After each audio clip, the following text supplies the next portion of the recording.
Good morning all of you. My self Surendra गुजर स्वागत करता हूं आपका स्मार्ट क्लासेज ऑफ नर्सिंग में।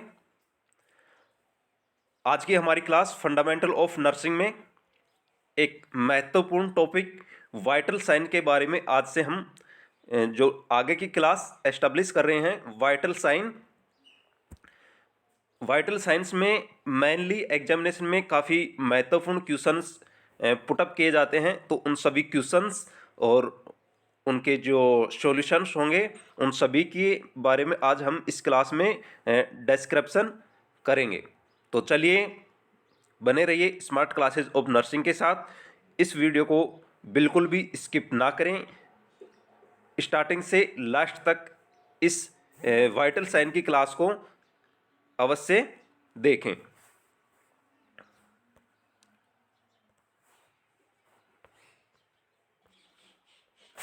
तो फर्स्ट बात करते हैं हम वाइटल साइन की डेफिनेशन।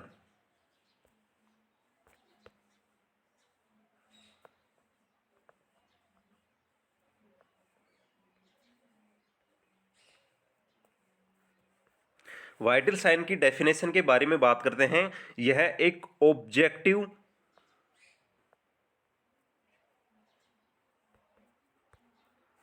ऑब्जेक्टिव इंफॉर्मेशन होती है। Objective information that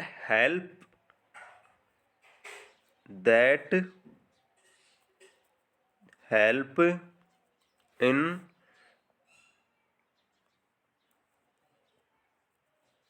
इवोल्वेट body physiology.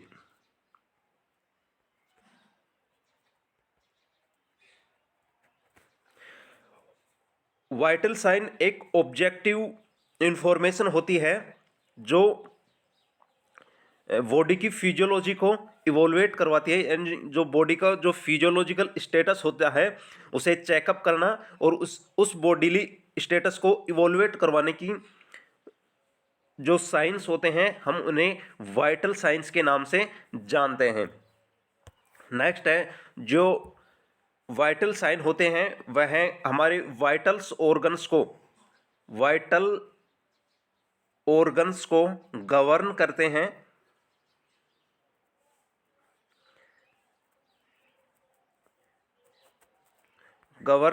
हैं। इस वजह से वाइटल साइन में कोई भी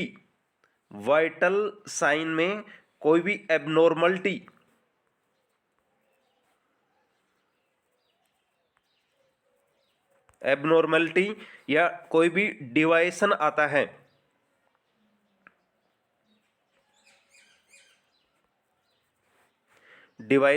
है तो बॉडीली फंक्शन डिस्टर्ब होते हैं,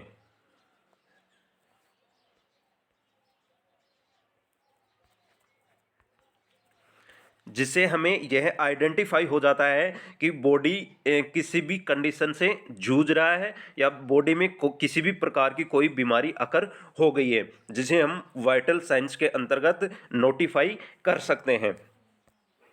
नेक्स्ट बात करते हैं types of vital sign. Type कौन कौन से हैं, यानी वाइटल साइंस हम कौन कौन सी जो थिंग्स होती हैं या कौन कौन सी जो साइंस के द्वारा हम असेस करते हैं वाइटल साइन। फर्स्ट है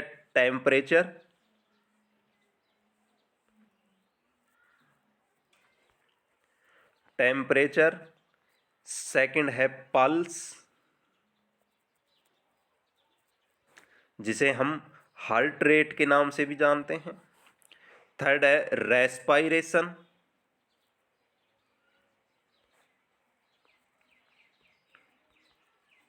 फोर्थ है बीपी। देखिए मेन जो वाइटल साइन होते हैं, मेन वाइटल साइन 4 होते हैं, टीपीआर एंड बीपी। फिलहाल में जो स्टैंडर्ड वाइटल साइन होते हैं यानी फिफ्थ स्टैंडर्ड जो वाइटल साइन हैं उनके अंतर्गत जो साइन लिया गया है वह साइन है पेन को फिफ्थ स्टैंडर्ड वाइटल साइन के नाम से जानते हैं। Standard vital sign. Pain are fifth standard vital sign, और नॉन वाइटल साइंस के नाम से नॉन स्टैंडर्ड वाइटल साइंस के नाम से होता है blood glucose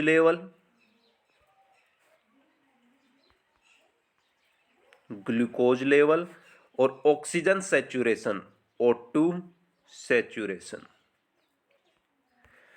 fifth standard sign pain होता है।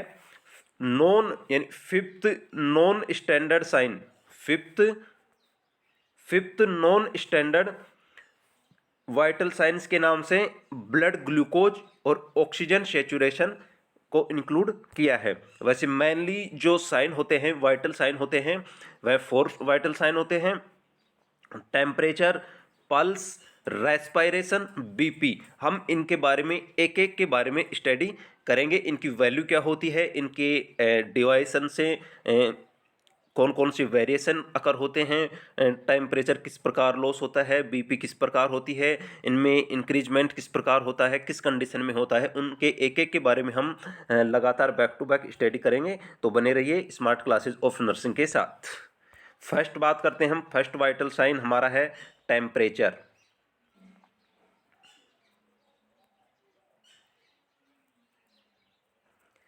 टेम्परेचर के बारे में बात करेंगे, जिसे हम बीटी भी कहते हैं, बॉडी टेम्परेचर। बीटी का मतलब होता है बॉडी टेम्परेचर, बॉडी टेम्परेचर। बात करते हैं हम degree of heat.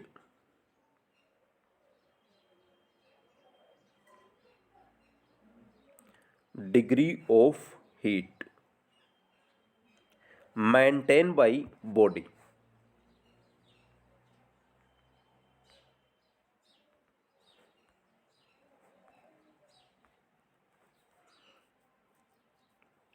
Degree of heat maintain by body, body के द्वारा हीट की जो डिग्री होती है उसे मेंटेन बनाए रखना टेम्परेचर होता है।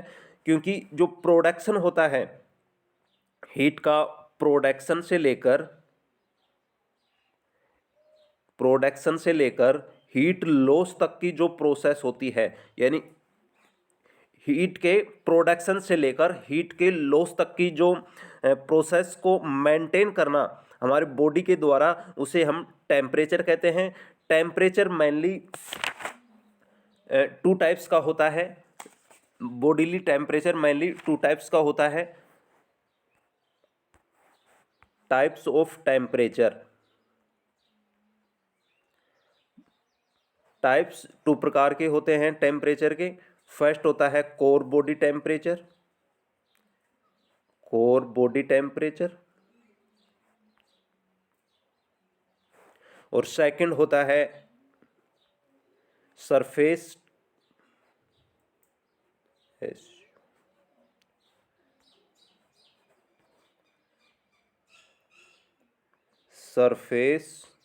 Body temperature. Core body temperature and surface body temperature. जो कोर बॉडी टेम्परेचर होता है, यह डिपर टिश्यू का होता है। डिपर टिश्यू,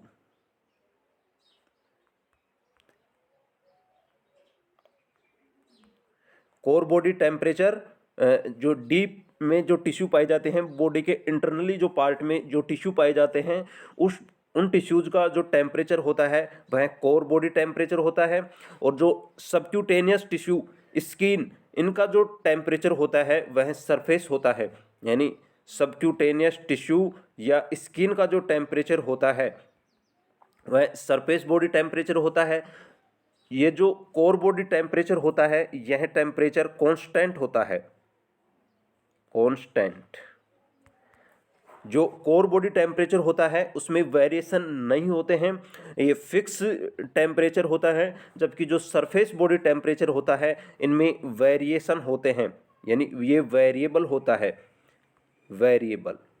जो सरफेस बॉडी टेम्परेचर होता है यह एनवायरमेंट के अंतर्गत या किसी भी सिचुएशन में जो चेंजेबल टेम्परेचर होता है बॉडी का, वह सरफेस बॉडी टेम्परेचर होता है।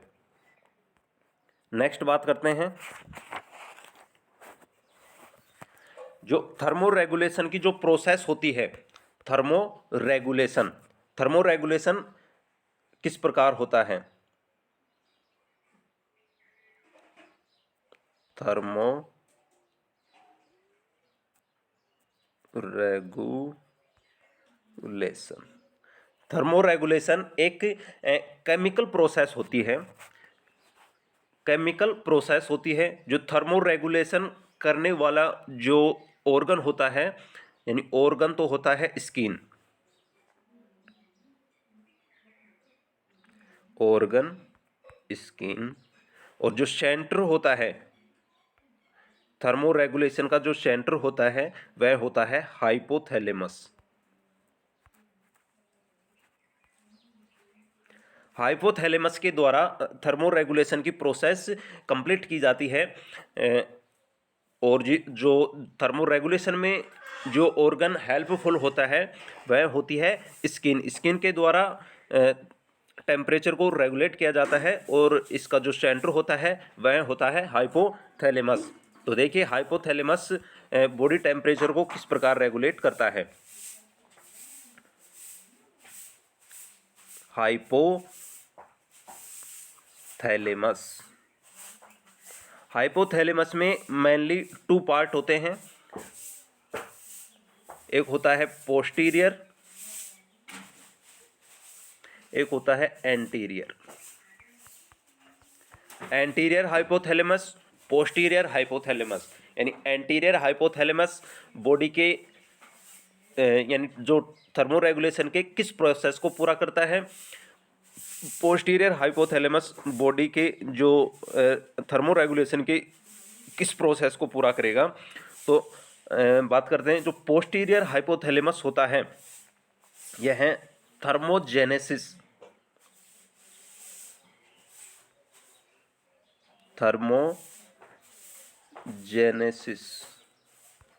थर्मोजेनेसिस प्रोसेस को पूरा करता है, यानी कि हीट प्रोडक्शन कंट्रोल करता है, control heat production, heat production, heat production को करता है पोस्टीरियर हाइपोथैलेमस।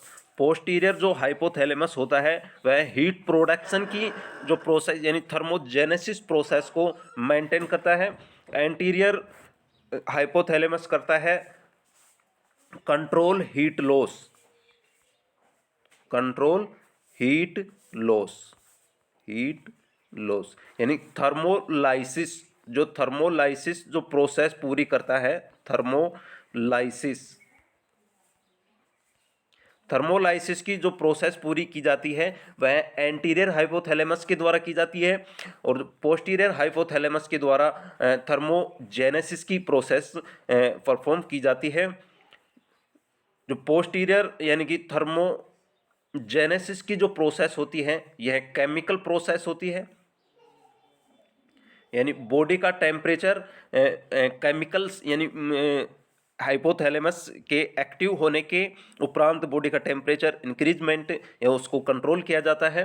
जबकि जो थर्मोलाइसिस की जो प्रोसेस होती है यह स्किन के द्वारा परफॉर्म की जाती है। इस वजह से हम इसको फिजिकल प्रोसेस के नाम से भी जानते हैं,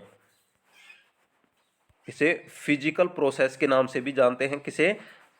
थर्मोलाइसिस को फिजिकल प्रोसेस भी कहते हैं, फिजिकल प्रोसेस। अब बात करते हैं थर्मोजेनेसिस की, कि थर्मोजेनेसिस किस किस प्रकार होता है। नंबर फर्स्ट, थर्मोजेनेसिस,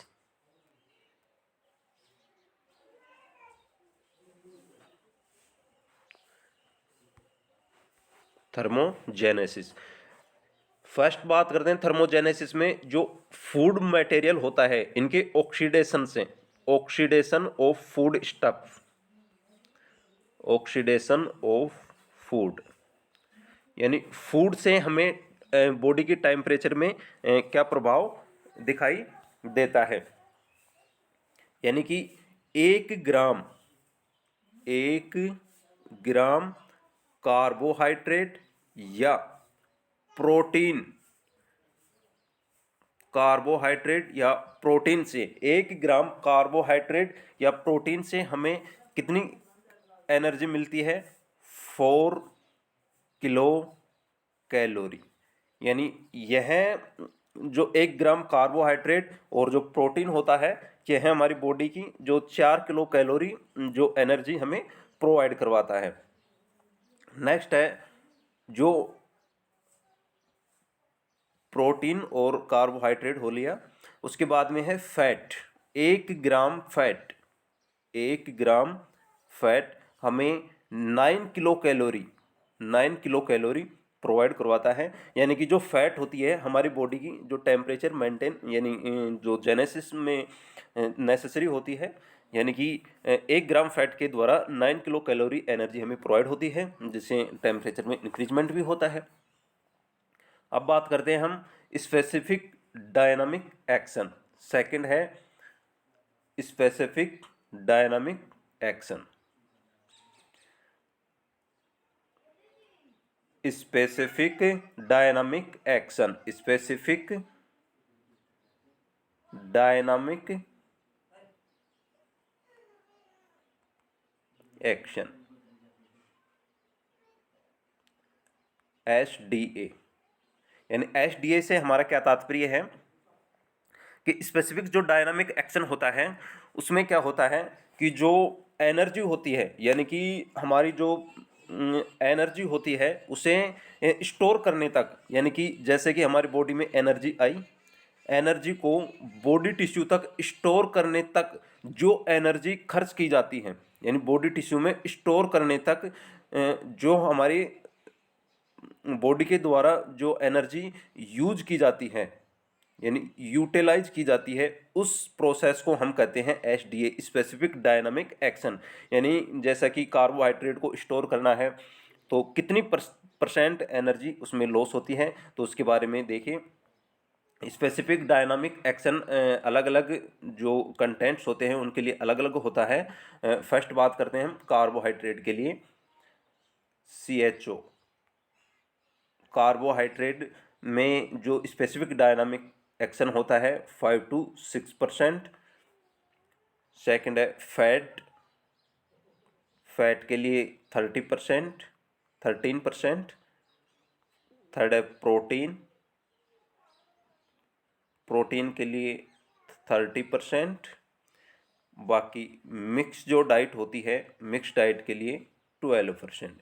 यानी यहाँ जो क्वेश्चन होता है, काफ़ी बार रिपीटेटिव क्वेश्चन एग्जामिनेशन में आ चुका है कि स्पेसिफिक डायनामिक एक्शन किस फूड स्टफ का सबसे ज़्यादा होता है, तो इसका जो करेक्ट आंसर है तो होगा प्रोटीन। प्रोटीन का जो SDA होता है 30% होता है।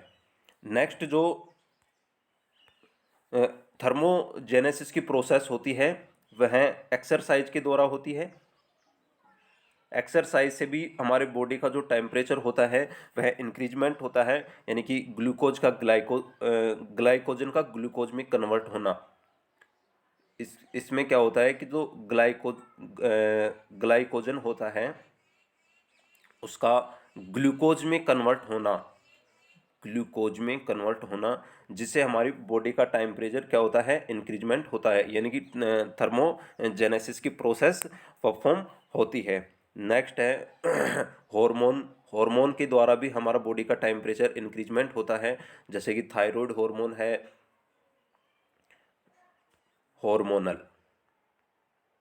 हार्मोनल प्रभाव के द्वारा भी थर्मोजेनेसिस की प्रोसेस होती है, जैसे कि थायराइड हार्मोन है,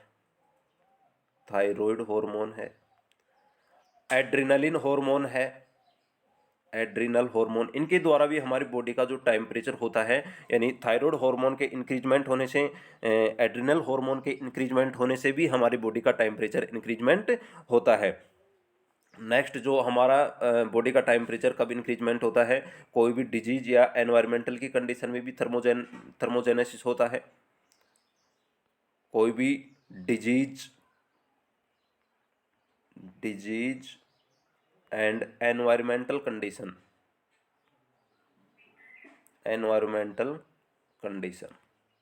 कोई भी एनवायरमेंटल कंडीशन है यानी कि वार्म फ्लैश यानी वार्म एनवायरनमेंट है, वहाँ भी बॉडी का टेम्परेचर इंक्रीजमेंट होता है। या कोई स्ट्रॉन्ग इमोशंस हैं, स्ट्रॉन्ग इमोशन, स्ट्रॉन्ग इमोशन यानी कि किसी भी पेशेंट का या किसी भी रिलेटिव का कुछ दिक्कत हो जाना या मिस्ड हो जाना, उससे इमोशंस में इंक्रीजमेंट होना, उस वजह से भी इमोशंस का चेंज होना, उस वजह से भी बॉडी का टेम्परेचर इंक्रीजमेंट हो सकता है। ये थी थर्मोजेनेसिस की प्रोसेस। अब बात करते हैं हम थर्मोलाइसिस यानी बॉडी का टेम्परेचर किन किन कंडीशंस में लॉस हो सकता है। नेक्स्ट है थर्मोलाइसिस।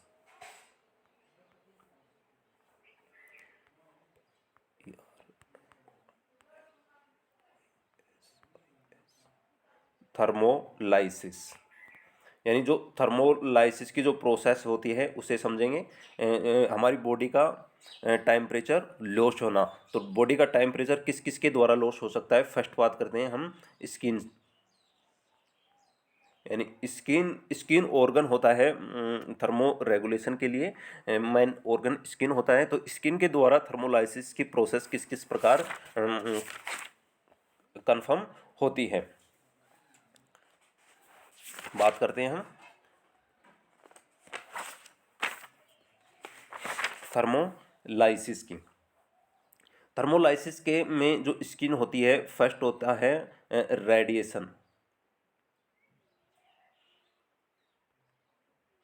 रेडिएशन के द्वारा क्या होता है, सबसे ज़्यादा हीट लॉस होती है वह रेडिएशन के द्वारा होती है। रेडिएशन में क्या होता है कि जो हीट होती है, heat transfer in between two temperature object which are not in physical contact, यानी कोई भी दो ऑब्जेक्ट हैं, ये दो ऑब्जेक्ट हैं, इनका फिजिकल कॉन्टैक्ट, कोई फिजिकल कॉन्टैक्ट नहीं है, यानी हीट ट्रांसफ़र होगी एक ऑब्जेक्ट से दूसरे ऑब्जेक्ट में, जबकि इनका कोई फिजिकल कॉन्टैक्ट नहीं होता है।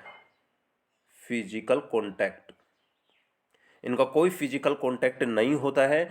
एक ऑब्जेक्ट से दूसरे ऑब्जेक्ट में हीट का ट्रांसफ़र होना रेडिएशन कहलाता है। यानी इनमें रेडिएशन के द्वारा हीट का जो ट्रांसफ़र होना रेडिएशन कहलाता है, और रेडिएशन के द्वारा 60%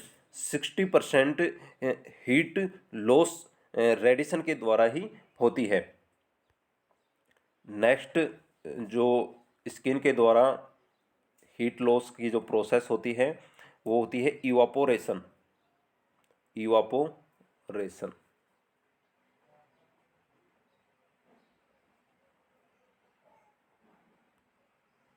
इवापोरेशन, इवापोरेशन में क्या होता है, यह 20 से 22% परफॉर्म करती है स्किन, जो थर्मोलाइसिस में 20 से 22% अपना योगदान निभाती है थर्मोलाइसिस की कंडीशन में। इसमें क्या होता है कि जो हीट लॉस होती है, जैसा कि कोई बॉडी पार्ट होता है, ये बॉडी पार्ट समझिए, ये हैंड है। हैंड में अगर हम कोई भी गैसोलीन पदार्थ लेते हैं, कोल्ड गैसोलीन लेते हैं, या कोई भी वाटर हमारे बॉडी के ऊपर लगा हुआ होता है, तो हमारी बॉडी क्या करती है कि उसे इवापोरेट करती है।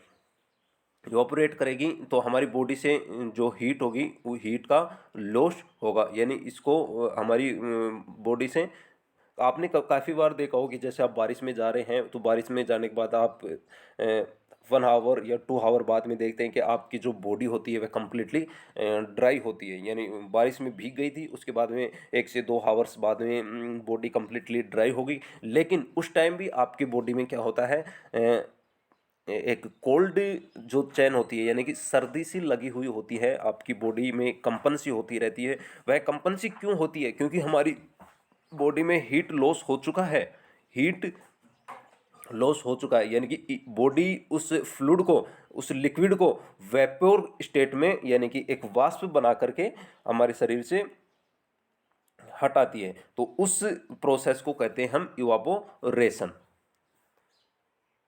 इवापोरेशन के द्वारा भी जो हीट लॉस होती है उसे थर्मोलाइसिस के अंदर, जो कि हमारी बॉडी की जो हीट लॉस होती है वह 20 से 22% इवापोरेशन के द्वारा ही कंडक्ट होती है। थर्ड होता है कन्वेक्शन।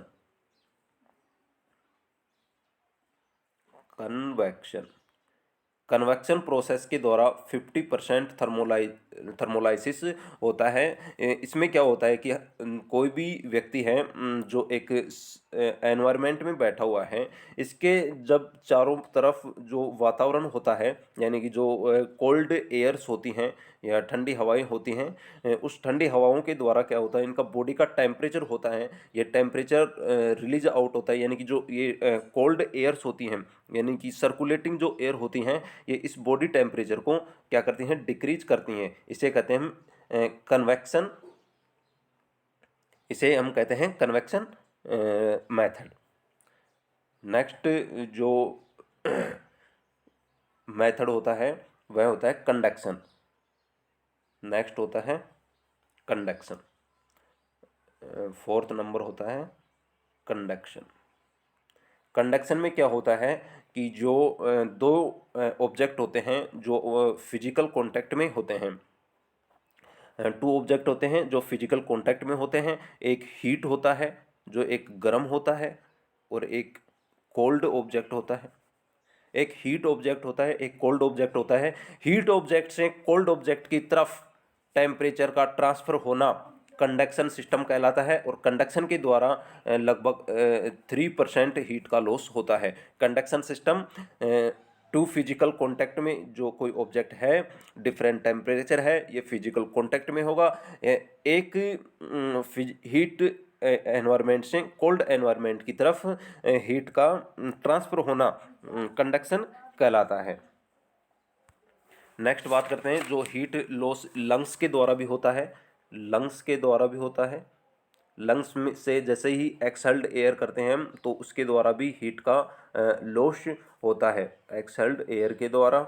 और जैसे बोवल, जो बोवल कर है, यानी कि फीसस के द्वारा भी होता है। फीसस या स्टूल के द्वारा भी बॉडी का टेम्परेचर लॉस होता है। किडनी के द्वारा, यानी कि यूरिन के द्वारा भी बॉडी का टेम्परेचर लॉस होता है। यानी कि जो थर्मोलाइसिस की प्रोसेस कंप्लीट होती हुई। अब बात करते हैं हम कि बॉडी का टेम्परेचर असेसमेंट कैसे करते हैं। उससे पहले हम 5-7 जो की पॉइंट होते हैं, यानी कि असेसमेंट ऑफ बॉडी टेम्परेचर, ये जो थर्मामीटर्स होते हैं उनके बारे में बात हम नेक्स्ट क्लास में करेंगे। जबकि जो की पॉइंट्स हैं उनके बारे में आज हम अभी बात करते हैं, की पॉइंट्स के बारे में, यानी मोस्ट इम्पोर्टेंट पॉइंट। मोस्ट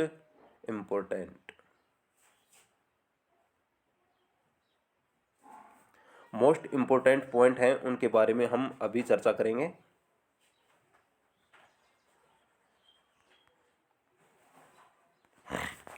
जो नॉर्मल वेरिएशन होता है बॉडी टेम्परेचर का, यानी कि normal variation,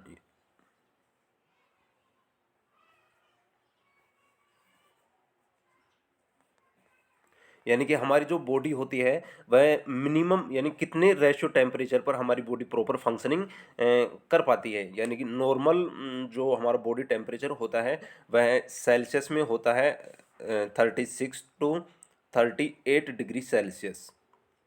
36 to 38 degree Celsius. In Fahrenheit में 96.8 to 100.4 डिग्री फ़ारेनहाइट। यानी इस टेम्परेचर से इंक्रीज एंड डिक्रीज जो एक वेरिएशन को, एबनॉर्मल वेरिएशन को दर्शाता है।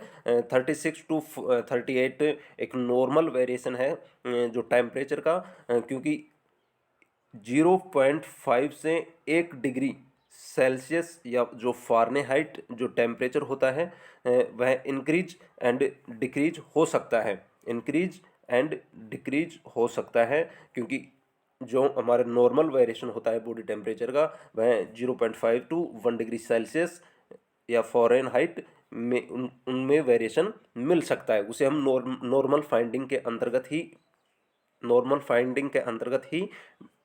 माना जाता है।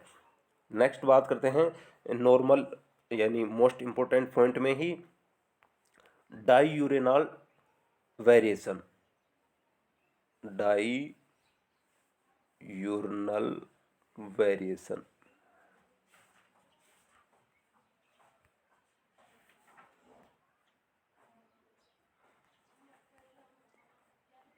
डायर्नल वेरिएशन यानी इसमें क्या होता है कि जो सर्केडियन रिदम होती है ऑफ टेम्परेचर की, सर्केडियन रिदम,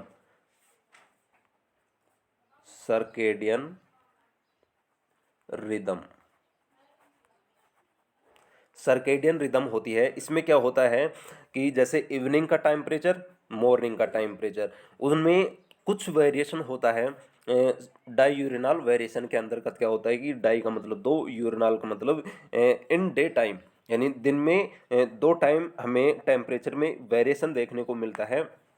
वह वेरिएशन कब कब मिलता है, यानी कि बॉडी टेम्परेचर में 0.5 से 1 डिग्री सेल्सियस, 1 डिग्री सेल्सियस हमें वेरिएशन देखने को मिलता है। बॉडी का टेम्परेचर बढ़ा हुआ हमें कब मिलेगा, यानी कि 1 डिग्री सेल्सियस बॉडी का टेम्परेचर बढ़ा हुआ मिलेगा हमें इवनिंग में, इवनिंग में। और हमें 1 डिग्री सेल्सियस जो टेम्परेचर है वह हमें कम मिलेगा मॉर्निंग में, मॉर्निंग में यानी 4 to 6 बजे, 6 PM और 4 to 6 AM, यानी बॉडी का जो टेम्परेचर होता है 1 डिग्री सेल्सियस तक हमें डिक्रीजमेंट मिलता है मॉर्निंग में, और 1 डिग्री सेल्सियस तक हमें इंक्रीजमेंट मिलता है इन द इवनिंग, यानी 4 to 6 PM हमें एक डिग्री सेल्सियस, 0.5 से 1 डिग्री सेल्सियस बॉडी का जो टेम्परेचर वह बढ़ा हुआ मिलता है, जबकि मॉर्निंग में हमें 1 डिग्री से, यानी 0.5 से 1 डिग्री सेल्सियस तक हमें टेम्परेचर कम मिलता है। नेक्स्ट बात करते हैं, जो ह्यूमन बॉडी होती है, जो ह्यूमन बॉडी होती है वह कितने टेम्परेचर पर, ह्यूमन बॉडी कितने टेम्परेचर पर अपना बॉडी का जो प्रॉपर फंक्शन होता है, बॉडी का जो प्रॉपर फंक्शन होता है वह परफॉर्म कर पाती है, यानी कितने टेम्परेचर पर हमारी बॉडी प्रॉपर फंक्शनिंग या वर्कआउट कर पाती है। यह क्वेश्चन काफ़ी बार मैनी एग्जामिनेशन में रिपीटेटिव क्वेश्चन है, जो एक सदाबहार क्वेश्चन के रूप में माने कि human body cell can work efficiently या एफिशिएंट टेम्परेचर इन बिटवीन। तो इसका जो टेम्परेचर है वह 34 to 41 डिग्री सेल्सियस, यानी सेल्सियस में हम बात करते हैं तो 34 से 41 डिग्री सेल्सियस माना जाता है, और फॉरेन हाइट में 94 to 106 डिग्री फॉरेन हाइट, यानी 105 डिग्री फॉरेन हाइट, यानी कि बॉडी का जो टेम्परेचर होता है, यानी हमारी जो बॉडी होती है ये प्रॉपर फंक्शनिंग कर सकती है, यानी इतने टेम्परेचर पर हमारी जो बॉडी होती है वह फंक्शन कर पाती है। 34 से 41 डिग्री सेल्सियस पर, या अगर 34 से कम जाता है तो बॉडी बिल्कुल रेस्पॉन्ड नहीं करेगी, 41 इससे ऊपर जाता है तो बॉडी रेस्पॉन्स कम करेगी, या हमारी बॉडी कंपनसेट में आ जाएगी। कंपनसेट मैकेनिज्म परफॉर्म हो भी सकती है, नहीं भी हो सकती है।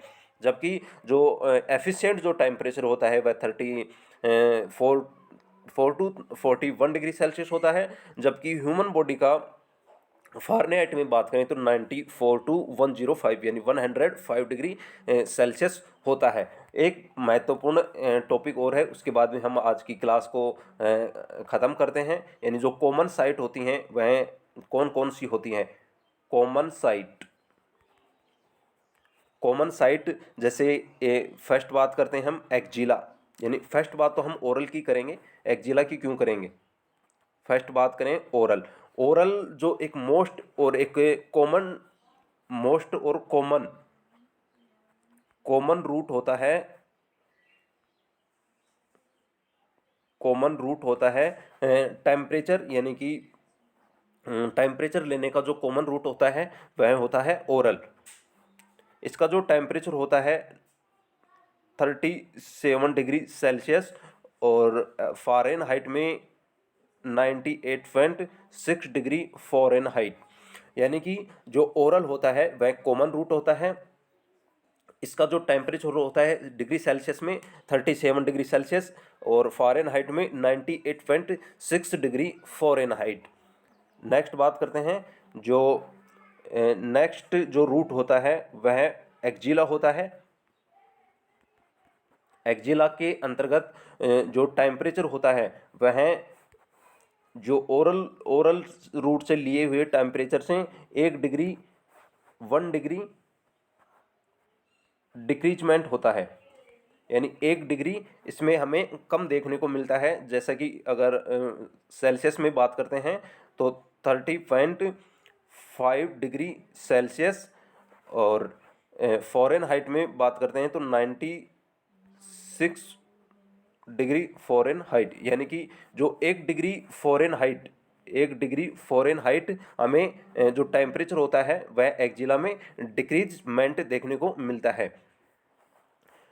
ये मोस्ट कॉमन रूट होता है, most common route in children, most common route in children. और जो एक्जिला होता है इसी के सेम रूट और होते हैं जिसे हम कहते हैं ग्रोइन रूट। ग्रोइन का टेम्परेचर लेते हैं तब भी हमें यही रीडिंग देखने को मिलती हैं। और एक टेम्परेचर अगर हम टेम्पोरल आर्टरी से लेते हैं, टेम्पोरल आर्टरी से लेते हैं तब भी हमें यही रीडिंग देखने को मिलती हैं। और यही प्रोसेस होता है उसमें, उसी में भी 1 डिग्री फ़ारेनहाइट डिक्रीजमेंट मिलता है ओरल टेम्परेचर से लिए हुए टेम्परेचर से। ये था एक्जिला टेम्परेचर। नेक्स्ट है सी रेक्टम टेम्परेचर। रेक्टम टेम्परेचर जो ओरल रूट से लिए हुए टेम्परेचर से 1 डिग्री फ़ारेनहाइट इंक्रीज देखने को मिलता है। तो इसकी जो रीडिंग होती है ये सेल्सियस में होती है 30.5 डिग्री सेल्सियस और फ़ारेनहाइट में होती है 90.6 डिग्री फ़ारेनहाइट। यह मोस्ट रिलायबल होता है। रिलायबल का मतलब होता है कि मोस्ट एक्यूरेट जो रीडिंग हमें देखने को मिलती है वह रेक्टम के द्वारा ही, जो रेक्टम टेम्परेचर के द्वारा ही हमें जो रीडिंग एग्जैक्ट अचीव होती है वह प्राप्त होती है। और इसी टेम्परेचर के अकॉर्डिंग एक वेजाइनल टेम्परेचर,